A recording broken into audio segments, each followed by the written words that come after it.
bosib keldim. Men ko'nglimning ko'z yoshlarini sening yo'llaringga to'kib keldim. Men ko'nglimning olovini sening ko'zlaringdan olib keldim.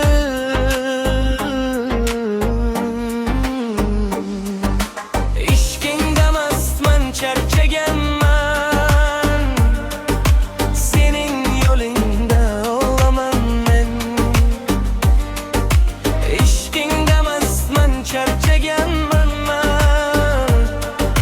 sening yo'lingda olaman men. Seni tun bilan kunning orasida sevdim.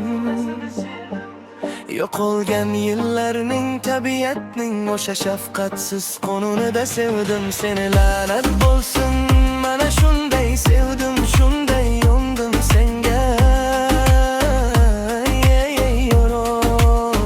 Bilsang edi senga bo'lgan sevgimni tushuntirishga boshqa so'z topsam. Charchamasdan, erinmasdan, voz kechmasdan nomard bo'layki, o'sha so'zni aytardim, o'shani yozardim. Ey yor, la'nat bo'lsin, men seni tun bilan kunning orasida sevdim. Tanamni olishga kelgan Azroilning panjasida sevdim seni. La'nat bo'lsin, mana shunday sevdim, shunday yondim senga.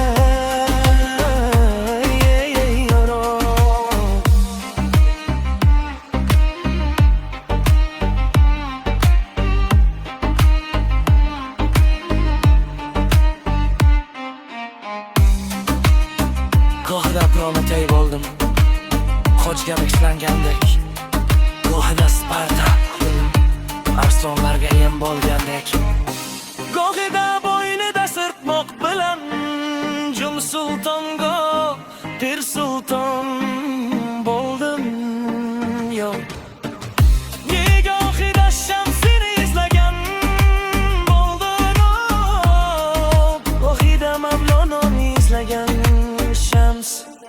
Sokinlikda Yunus, yo'qlikka qanot qoqqan bir g'arib. Baxtiyor bir nachidek senga erkinlikka chopgandek keldim. Yo'q,